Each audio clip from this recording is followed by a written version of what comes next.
Hello, everyone. Welcome to another episode of Love and Lattes. I'm your self-love scientist, Victoria here, and I have a wonderful, amazing, compassionate woman with me today, also a very good friend, Kimberly Benoit.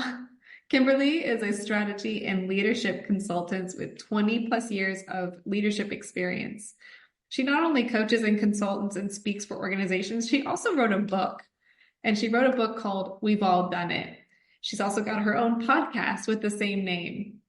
Kimberly is very compassionate, humorous, and has traveled from New Orleans and is based in Vienna, Virginia. Kimberly loves to start her day with a cup of the strongest Scottish breakfast tea she can find, and then finish by relaxing with a nice glass of Bordeaux wine, maybe some tennis, and quality time with Ruby, her cat. Kimberly is also a wonderful, wonderful one that I had the utmost opportunity to meet last summer through networking. And then ever since our first one-to-one, then we blossomed into a beautiful friendship of late night phone calls. Lots of red wine. Red wine. So Kimberly, thank you so much for agreeing to be on my Love and Lattes podcast. I am so happy to be here. I feel like we're going to rehash some of our conversations that we've had over late night phone calls and or glasses of red wine. So this is perfect. I do. I think one of the biggest, and I'm telling you guys, it's so important. In fact, Kimberly shared this with me also, that it's really good to think just for a moment, 3 people that you could call. Mm-hmm. In anything, like in any chance that might happen. And I personally have had I shared with you that kind of chaotic date where I ended up calling my Uber, please call me so I can not talk to this individual. And then I think when you mentioned to me, have 3 people in your back pocket that you could call who wouldn't, judge you for even a moment, and that would make the effort to be there for you, whether it's physically or even on the phone. And you're one of those people. So I appreciate you so much. Well, I mean, it's sometimes you just got to know those things. And I think being slightly older and having lived a little longer than you start, there's those weird little things that you start to know. I call them my top 5, who are the 5 people? And depending on what the issue is, the 5 may change of who gets the call.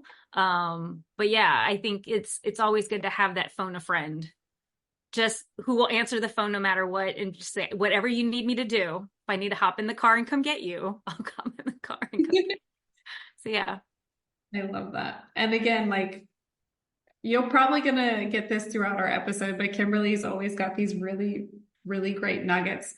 Do you remember the one you told me where I'm almost confident there may have been a time where I was like, Kimberly, I'm just not ready to date again. And you said to me, sometimes the best relationship to have is not being in a relationship at all.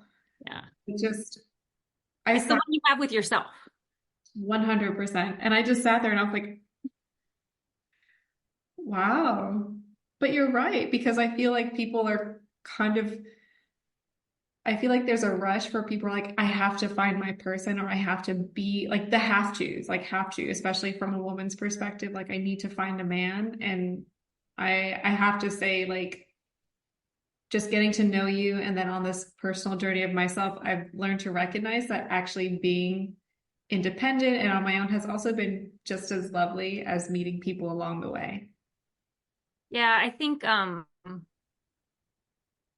didn't come to that realization early. I think I've kind of mellowed into that and it's the idea I'd rather not be in a relationship than be in the wrong relationship too.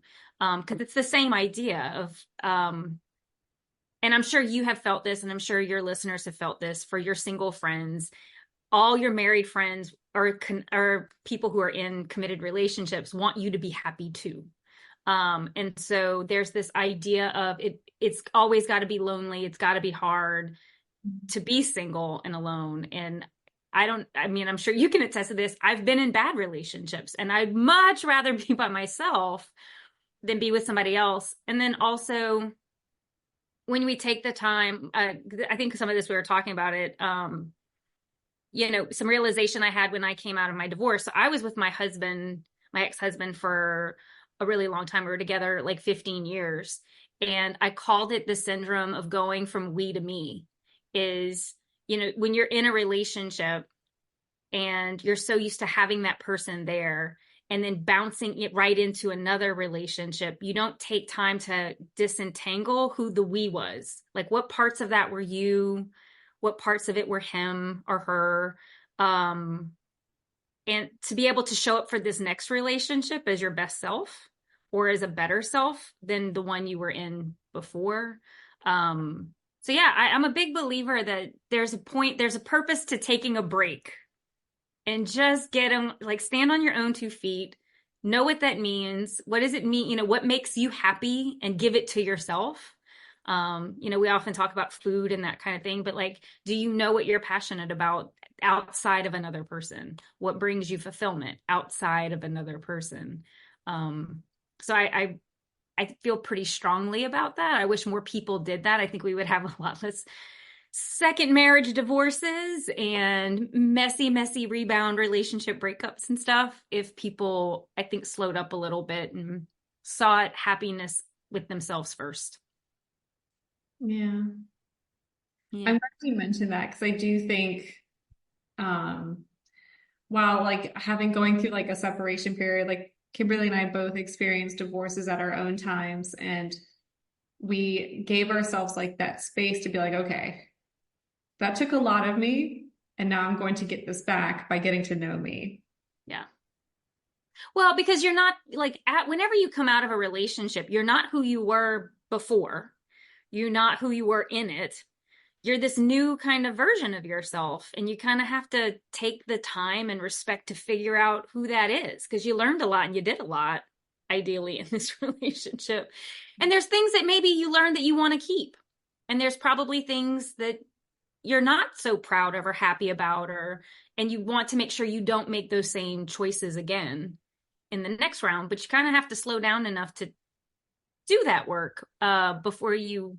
Because I mean, how many times do you know people who go from like one bad relationship to the next, and it's like a carbon copy person? They're dating a carbon copy of the guy or the person they were dating before. And we got to know our own tendencies so that we can actually end up in a better place personally, and hopefully in a relationship at some point. But if that's in the cards. And like, as you said, like, if that's in the cards, what would you say are your new tendencies when it comes to pursuing or welcoming a new like relationship? I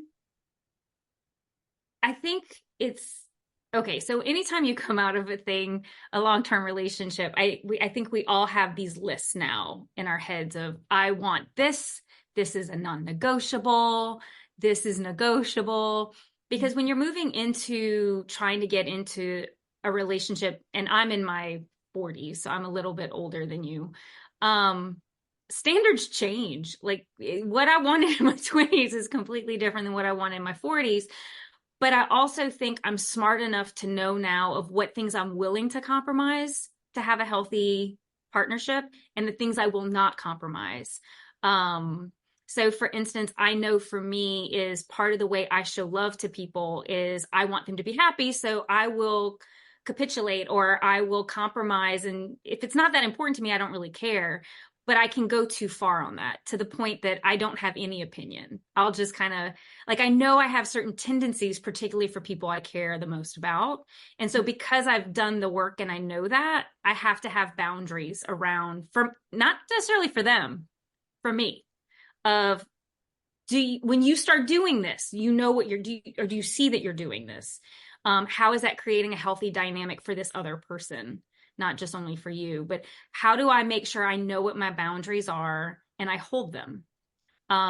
Because it's not fair to me to let them go, because I'm the one that's giving them the freedom to do stuff.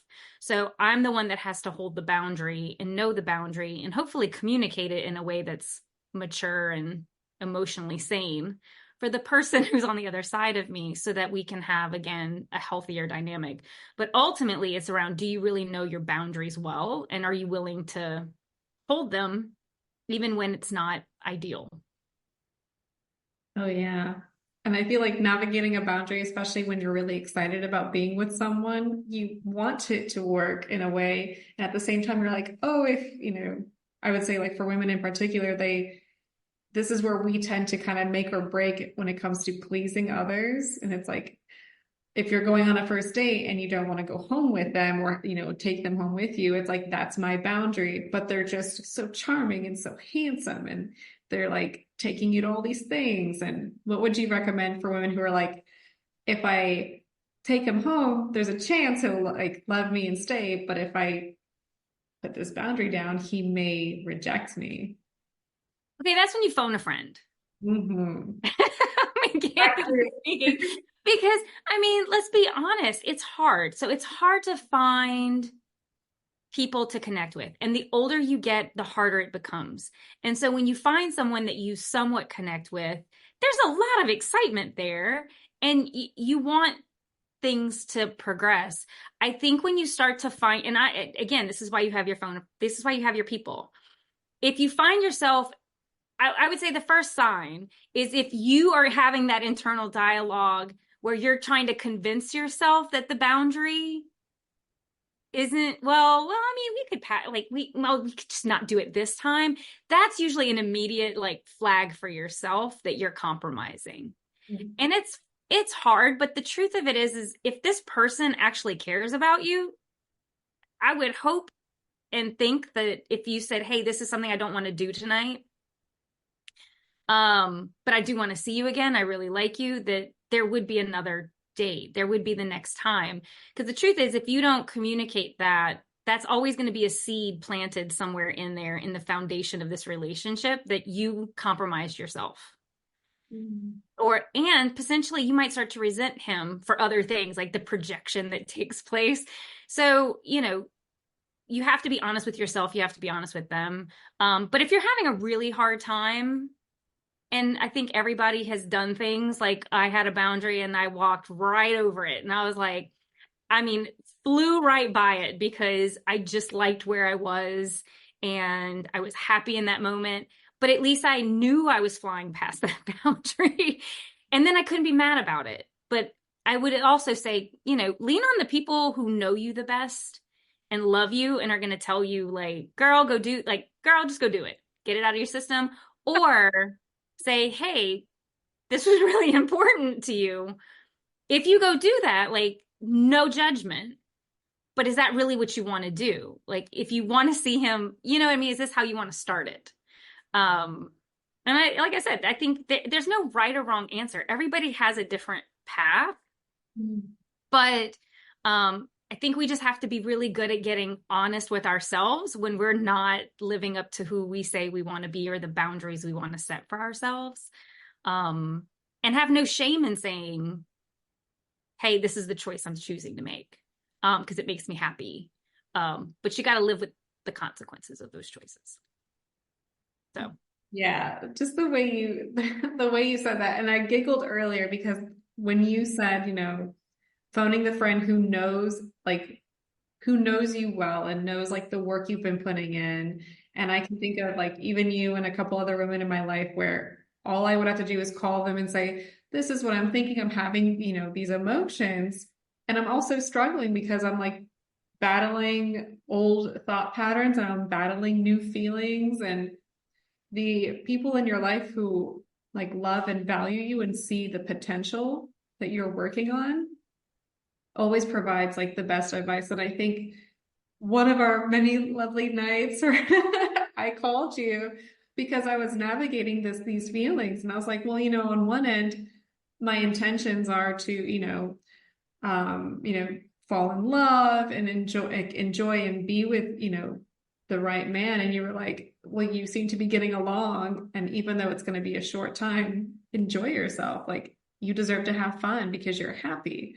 And I was like, I do deserve to have fun, but fun isn't in a sense of like, instead of constantly thinking about the fact that they're leaving, it's more like, I get to enjoy this, and have this chemistry and have this joy. Yeah, I mean, we're the ones that create the rules, Mm-hmm. right?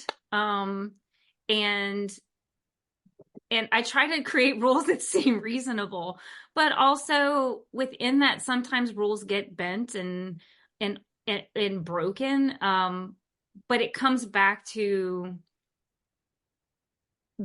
particularly women, I'll say this specifically for women. I think we hold ourselves to incredibly high standards, whether it's how we look, just all the things that we do to ourselves. And for once, I just want women to say, okay, here's what I want, and it's okay to want those things.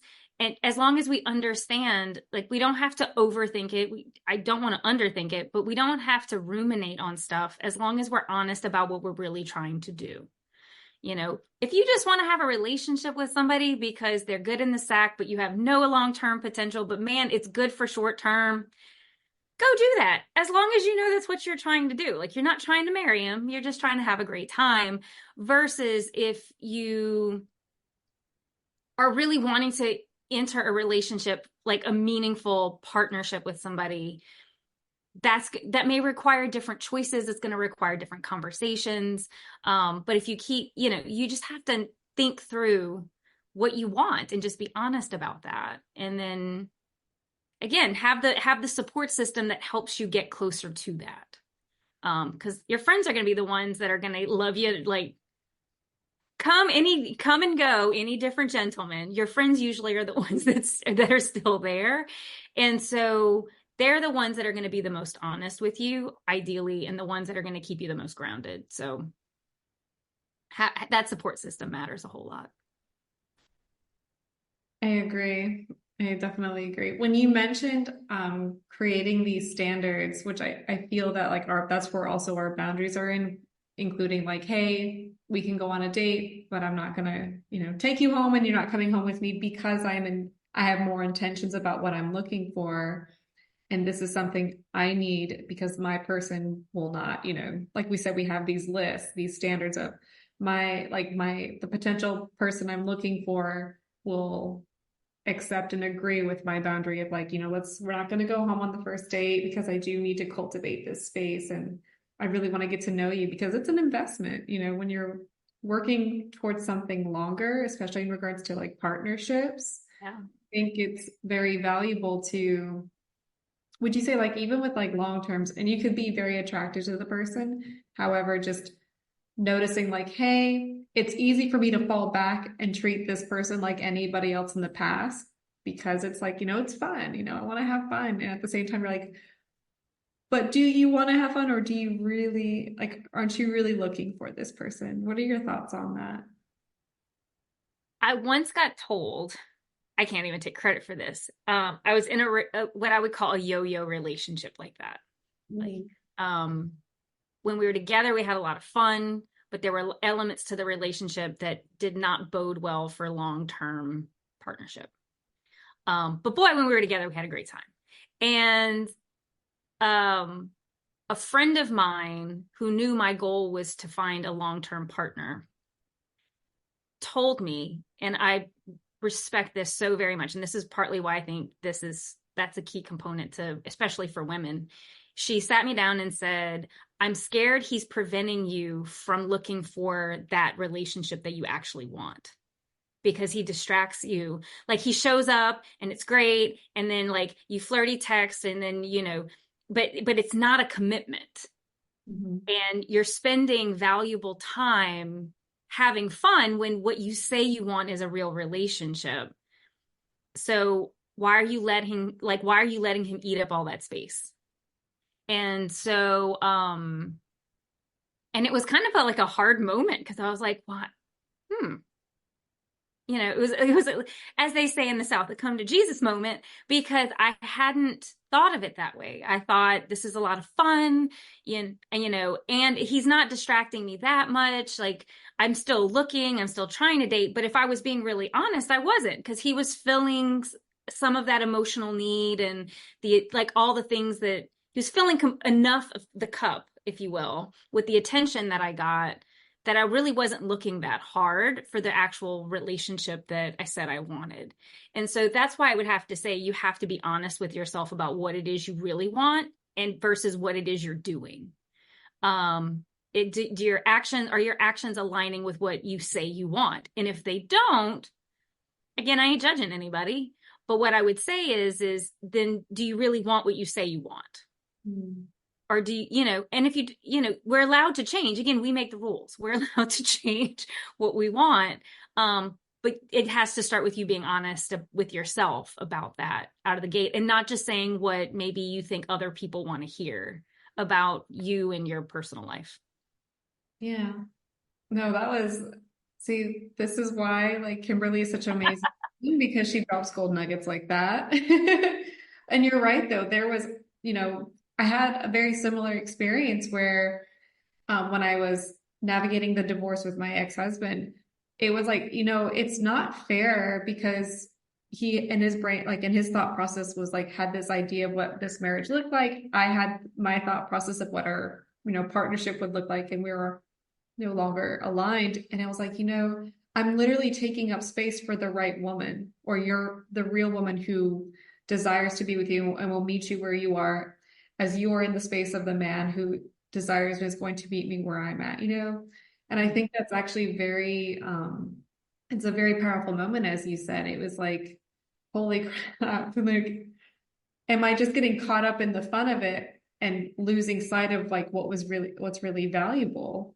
And I think I may have shared with this before, but you've heard some of my fun stories where it's like the gentlemen's will come in and then they're like, it's been lovely. However, if something else better comes along, that's what I want for you. And I think that's very, honorable, because they know like, hey, I know you're looking for something more and you're deserving of something more. So if this doesn't work out, it's not working out because I'm not going to take up the space of the person you're actually looking for. So one, I think that is incredibly mature, and I wish more people were mature that way. And two, I like the words when you said it's what you deserve. And going back to kind of the standards we set for ourselves, or the boundaries we set for ourselves, I would love for more people to be very honest about what they deserve and be willing to wait for what they deserve. Ooh, tell us more about that. That's really good. Well, it goes back to that thing of, especially when you're older, as you age. So you're in your 30s, I'm in my 40s. It's not like being in our 20s where, as the line in the movie, when I was dating, everyone was available.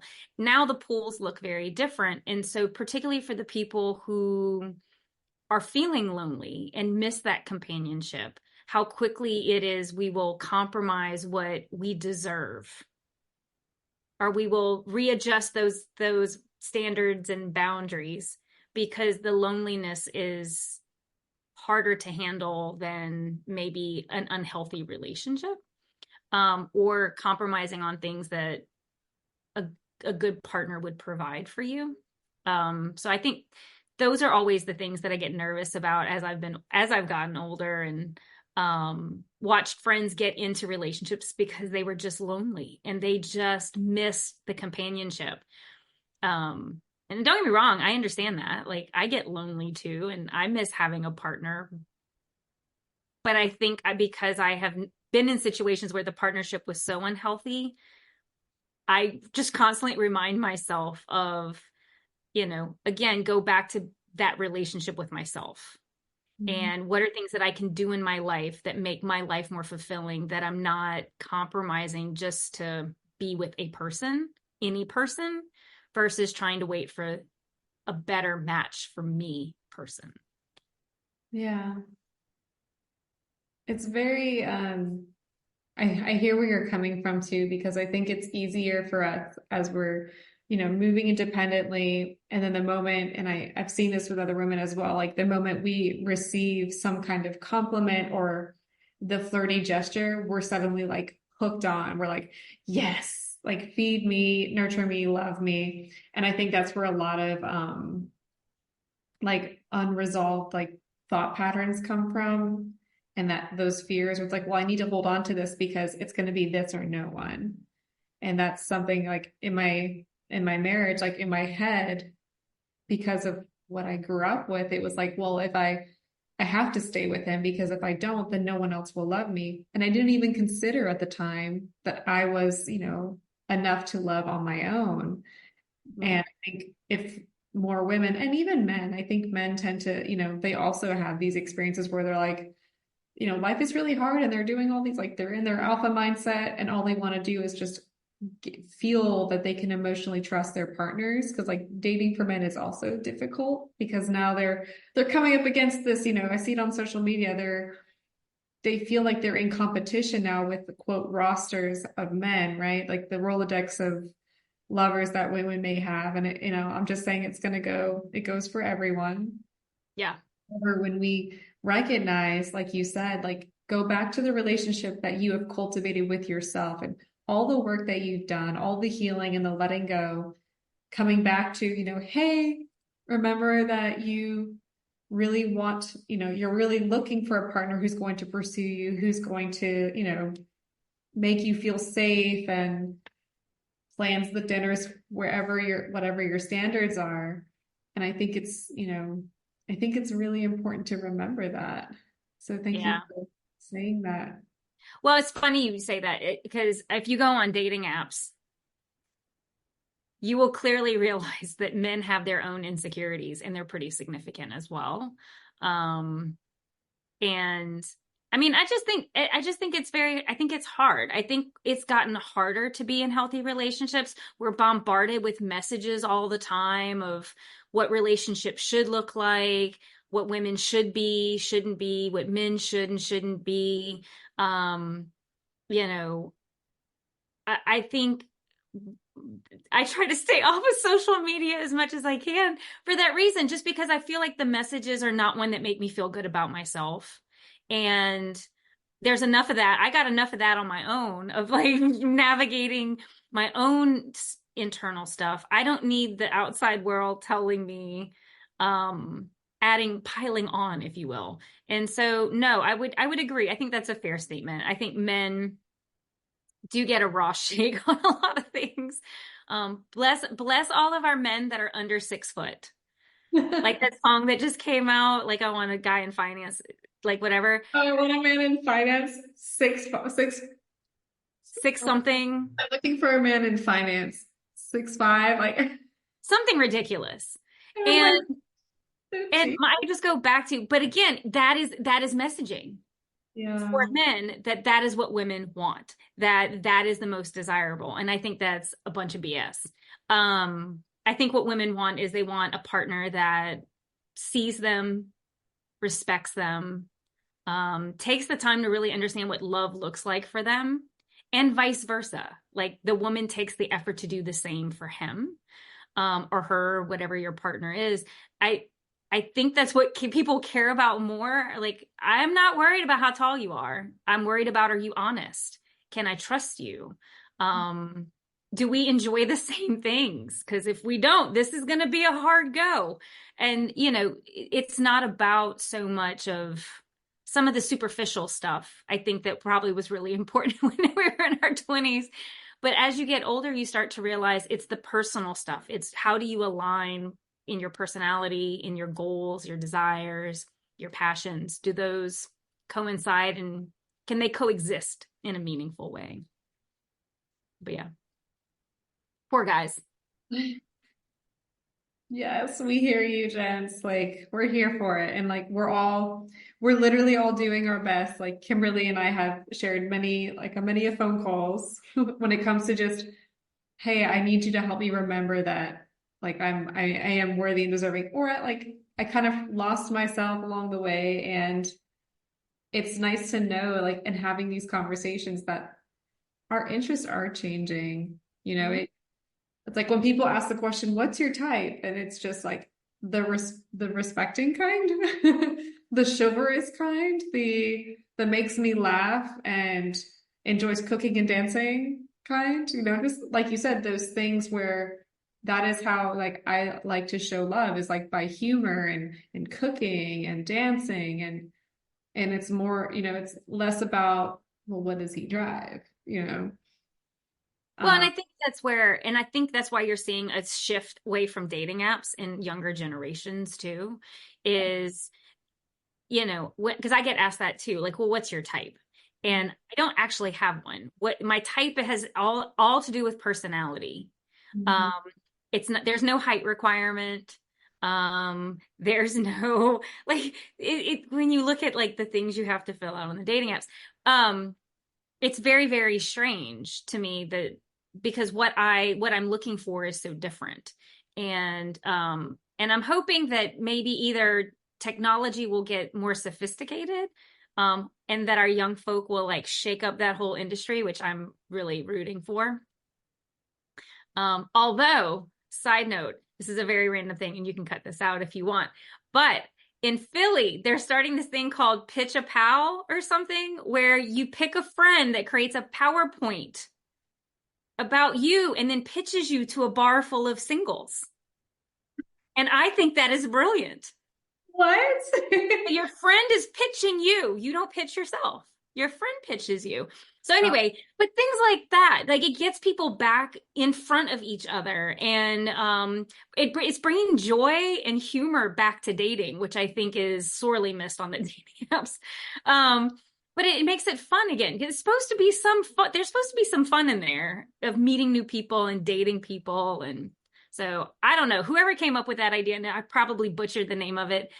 Brilliant concept. I think it's great. I hope it comes down to our area. I think it would be even if I wasn't being pitched or you weren't being pitched, I just want to go watch it happen because I think this sounds like the best thing ever. I've noticed something similar like on TikTok where whether it's an influencer or a professional, they're like this is my normally it's like a sibling or a best friend. They're like, this is my best friend or this is my coworker. And they'll like capture a video of them, like how are they still single? And they'll put their age and where they live and what they do. And it goes virally wild. People are like just like, oh my God, like I live in this area too, blah, blah, blah. And I'm like, that's a lot. It's very intense. And I do think I see it on like DC events like where I've looked at the what is it called? Oh my gosh, I'm having a brain fart. Where we've had the different balls at the Oh yeah. The embassy stuff, the embassy. yeah, they have speed dating. Like they're making like they're trying to bring back the speed dating or even just getting a bar specifically for singles, like interested singles, or there's backpacking for singles, and they're cultivating more like in-person activities to pique other people's interests. There's running groups for singles. It's wild. And I I think mean, I ran once. I don't know if I want to do that again. what is Um, it? I said I ran once. I don't know. If I wanna Did do a running one? Oh, No, I mean, I ran when I was younger. So I don't know. Like, that's probably not the group I would go with is running. As I'd probably like hyperventilate on the side. what if they But again, I feel like there's just so much pressure around dating and finding a person and being good enough and are they good enough? Sometimes it's just nice just to remember just to go have fun too. And not put so much pressure on every single interaction. Although it's hard because when you find somebody you actually like and there's somewhat of a vibe there, you want, like to your point, you want to hold on to that or at least see that a few more times. But it's just hard. I think it's such a challenge, but I like the idea of bringing fun back into things. So I do think it's also like you made a good point to remember kind of backing back up into the whole hooking thing is to recognize like even early on, like if you're dating someone and you're like, oh, like maybe it's at the end of this first date, maybe at the end of the third date, a, I think it's a great idea to bring up the conversation of like, hey, we've seen each other this many times now, and this is where whether you're a man or woman or anyone else is important to state the fact that like this is what I'm looking for, and if you're interested in like continuing this is I think something I found like communicating your boundaries and what you want in terms of pursuing or even dating I think is very important. so funny. When you're saying that, what came to mind was the Notebook scene with what's his name? Ken, uh where he's screaming at her, "What do you want? you What do want you want?" Yeah, I think yes. I mean, I we all could do a better job at just being upfront about what we are looking for and what we want. Um, Help guys out, ladies. Just can we be a little like this? They can't read your mind. And No. even if they could, they probably wouldn't want to because there's just so much going on up there. So, just don't make it a game. It doesn't have to be a game. Um, that's the one thing for like, that's a rule for me. I don't want dating to be a game. I want them to feel like they know who I am, they know what I'm looking for, and vice versa. Unless like we're going like, unless we're playing Scrabble or we're like playing tennis or like that kind of a game, absolutely. But the communication between us should not be a game. Um, and the other rule, which I've told you about, is if you are texting someone and you feel that the conversation is getting heated or misunderstood or tone is starting to change, get off of text messaging and call a person because you can't infer tone, or we try to infer tone and we usually infer the wrong one. So, if you're in a relationship with somebody and things feel like they're wrong in texting, stop texting and call. Pick, like, I know that some people hate talking on a phone, but call, like, respect the other person enough to figure out if you're interpreting it and reading it the way they're intending it. Because otherwise, sometimes we can make drama where there is no drama. Yes. And We put the drama in there. So, yes, and there's a risk. There's a risk of, this is where we're fighting up against these potential standards, and this is where it's important to ask, like, is this important enough for you to, recognize, like, hey, I really care about this person. Am I willing to play this game? Like Kimberly said, like, are you here for a game, or you're like, actually, like, you know what? I do care about them, and I feel like I should do this. I feel like I should call regardless of how I used to be, because things are changing when you're dating. Like, you're going to change because you're going to start recognizing, like, oh, I, enjoy spending time with them. And you'll find that the sooner you start communicating, just being honest and trusting your intuition, be like, this is how I'm feeling right now, or sending them the text message, voicing and expressing and complimenting them. Or and like Kimberly said, if there's a situation and you're like, I don't want to fuck this up, but I also know that they're in a space where they're not saying anything and I'm not saying anything, silence is not going to make the problem go away. So she's laughing because well, it's kind of like the adage with flatulence, silence, silent, deadly, silent but deadly. That's the thing. Like, if nobody's talking, that's how relationships die. yes.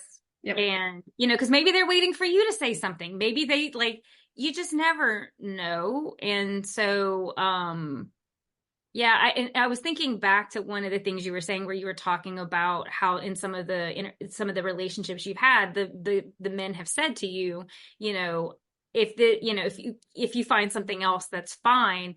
That's a perfect example of they're not playing a game. Mm-hmm. They're being very clear. And I feel like we need to, because I remember back because I was ages me, because some of your listeners, I don't know how old they are, but anyway, back in the day when I met my now ex-husband, the rule was if you met somebody and you really liked them, you did not reach out to them for 3 days. That was a rule. Mm-hmm. 3 days. Do you think that would fly today? Absolutely not. No, because that is part of a game. That is the game of a relationship. And so and going back to what you said, not only do we change, but throughout time and throughout relationships, but the rules of how we interact change. So, texting can maybe the way to go, but you have to remember there's a person on the other end of that who's trying to figure this out too. And if you always assume good intent of the person on the other side, then how would you want to be treated if it were the reverse? So that's why I tell people, like, we make the rules. Like, I could not imagine waiting 3 days to hear from somebody if I went on a date and it went really well, or I met someone and wanted to go on a date and then I didn't hear from them for 3 days. I would immediately assume that it just wasn't a connection, or I was getting ghosted. Right? Because that's kind of, the world moves faster now than it did back then. I think there's women out there, and I'd love to know your opinion on this, like just kind of thinking about what you said. Um, we are in this day and age right now, unfortunately, where you can have a really great first date, and then there's these intentions and statements of, we should do this again sometime, or I'll call you, or let's plan it. And I've seen it. Mhm. I've personally experienced it as well, where it's been brought to their attention, like, hey, let's do this again, or I'd love to see you again. And for a woman, she sits and she plays the waiting game. She's like, I'm waiting for him to reach back out. He needs to reach back out to me. And then on the other end of it, he's waiting for the good morning text. He's waiting for I had a really great time. So now both parties are sitting in this silent room playing the waiting game. So I'd love to know, like, this is like that debate of who reaches out first. And I want to know, what do you think? I'll repeat, silent but deadly. Because if nobody says anything, then they both just assume, well, I guess she didn't like me. I guess he didn't like me, whatever. I don't know. Maybe it's just because I'm older and I've just hit the point where I just don't give a shit. Like if I like someone or I'm not waiting, Yeah. especially in the beginning, right? You don't know each other that well yet. So they're not going to know, like, if she's like, well, he needs to make the first move, how would he know that? And then, oh, by the way, maybe he's scared if he makes the first move, it'll come across too creeperish because maybe you didn't give the sign that you wanted him to text. And so he doesn't want to come across as a creeper dude. And, there's a lot of like assumption in that. And so that's fine once you kind of establish who each other is. But I mean, if you really like someone, like you don't have to be like nutso about it, but like send the text and I don't think there's anything wrong with saying I had a great time. Send that out. Like, how do you feel? Again, go back, remove these mythical games that we play until like you have established like that's important to her, that she wants to hear from him first or whatever. He didn't know that. Like, who knows? He might have just gotten like out of a relationship with a stalker. Who knows? Like, we got to just be kinder to each other. And again, I always say, try to assume good intent on the other side, but we ain't got time for that. If you like somebody, send them a text. It does, but not a novel, but just like, had a good time. Would love to see you again. Good morning. Like, it doesn't, we make the rules of what it has to say. I wouldn't say I hope you make my babies, and like don't go too far down that rabbit hole in, a short amount of time. But I mean, take action. If you want action taken, take action. What are you waiting for? Yes. Yes, absolutely. This is full of. Clearly I watch a lot of movies. Shawshank Redemption, at the end, get busy living or get busy dying, applies to relationships too. Like if you want something, you have to ask for it. You have to put that out into the world. If you just sit there passively waiting for it to come to you, it will never come. That's not how the world works. Unfortunately, you have to put some energy into that space. That would be what I would tell somebody. Get off your ass. Send the text. Do you like him? Do you want to see him again? Freaking say something of that nature. We can model it in whatever you want to say, but like send the text. Don't play a game. It's so important to say it now than to store it and be like, I'll do it later, because I can guarantee there are people out there who have sat and played the what if game without the action. Like, we are more opted to sit there and play the process of like, oh, well, maybe this will happen and this will happen and this will happen. And as Kimberly would say, just put it out there. Like, at the end of the day, and I highly recommend everyone listening, like, if you're able to go home, like you're done for the day, you're going into bed, and if you could just ask yourself, did I say the things I wanted to say? Did I show up in the ways I wanted to do today? Because as you're reflecting and you recognize, like, I could have said this, or I would have liked to have changed that, you get to do that tomorrow. You have now to do it. And I have learned, personally, and by sharing and by Kimberly's statements, just taking the action to reach out or even just to communicate, it's going to save you so much trauma, so much energy draining. And the sooner you're honest with your partners or your lovers or anyone or friendships, professional relationships too, like being honest up front is going to save you so much drama in the end, and you're going to come out better for it. I love that. Asking yourself. I love that. At the end of the day, like just doing that reflection. Um, that's beautiful advice. I love that. I also tell people a lot that it's not about being your best self. It's just about how can you be a better version of yourself. Mm-hmm. Because the truth is we're never going to be perfect. We're going to screw it up on a regular basis. We're going to muck it up. Like, I mean, that's just, we're people. Like that's just the nature of it. We're humans. We're messy. Even when we try our best, things can completely go awry. And, but what I can do is try to learn from each of those statements and each of those situations, and then try to show up as a better version next time. It, like, to your point, like how can I show up tomorrow a little bit differently than I did today to get closer to what I'm trying to do and trying to be? That's brilliant. Because that's all part of it. You're just trying to grow and be a cool person. So somebody else finds you a cool person, and then you can be cool people together, and then the world is happy. Yeah, if you want to go out and enjoy yourself, have fun with dating yourself or learning to date others, like flirting with and creating your own reality and like flirt with it, the world's gonna flirt right back. It's like, okay, you want to send a message because you're thinking about this person, or you want to send your friend flowers, like anything like that. Anything because you felt it, or like the thought came up and you took action, you're putting it out there so that you could experience it for yourself down the line. It's kind of like karma. Mm-hmm. I feel, I truly believe that I mean, and I know life isn't fair. So before anybody like comments, like, yeah, I know. And this isn't so much necessarily about manifesting, but I do believe that the energy we put in the world is what then surrounds us. So it's the same concept of who you surround, the 5 people you surround yourself with make up a great deal of your mindset and how you approach the world. It's the same thing. What energy do you choose to put around you? What actions do you choose to take are going to put you in a path that is going to lead you to other people with the similar energies in space.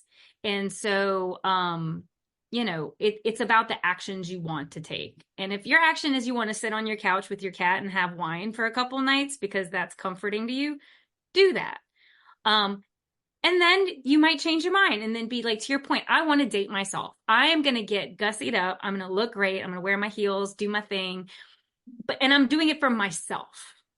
And I'm going to go out, have a dinner that, you know what, maybe one day there'll be another person there, but tonight I'm going to eat exactly what I want and I'm going to have a blast because I'm choosing to treat myself and show myself the self-love and the self-care that is necessary so that when that person does show up, you know what it is, you know what it feels like. And, that's that way you know what you want. It's not just a figment of your imagination. Oh my goodness. I could talk to you forever and I will. Well, I hope this has been helpful and I hope that some of your listeners find this useful. I think we've dropped a lot of good nuggets that, again, like Kimberly's always got these like small little things, and I'm sure if a lot of that, anything came up for you guys, like definitely let me know. I'd love to hear that. Kimberly, thank you so much for sharing your insights and like just kind of like what you're noticing, because I do understand, like I'm in my 30s, you're in your 40s, and we are experiencing different things, and at the same time we're also like kind of in alignment with like what we're going for, what we want, and we're both entrepreneurs. So I'm excited to see what unfolds for us. And if anyone's curious about learning more about you, or even like getting a hold of your podcast or your book, what is the best way for people to contact you? The best way, they can easily email me, which I'll give all that to you, put it in your show notes, but you can go to my website, is easy. So it's KimberlyJBenoit.com. For those working nerds, you can find me on LinkedIn, hit me up on LinkedIn. That's probably the best. That's probably the place I spend the most time these days. But I just want to say to you, thank you for creating this space. to talk about this stuff, because I don't like, I feel like there's stuff out there, but I feel like it's so sensationalized and it pushes a narrative. And I love that you're creating space for people just to have really honest conversation about how hard this is, and how to try to navigate it without losing your sanity. So I thank you for making this space possible. Oh, thank you.